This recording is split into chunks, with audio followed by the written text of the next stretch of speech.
আচ্ছা, আইসক্রিম খাওয়ার পর তার প্যাকেট কিংবা কাঠিটি কি আপনি যত্ন করে পকেটে রাখবেন? নিশ্চয়ই না। তার জায়গা হবে ডাস্টবিনে।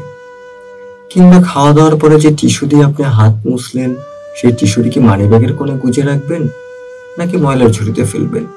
নিশ্চয়ই ময়লার ঝুড়িতে ফেলবেন, কারণ এটাই স্বাভাবিক, এটাই নিয়ম।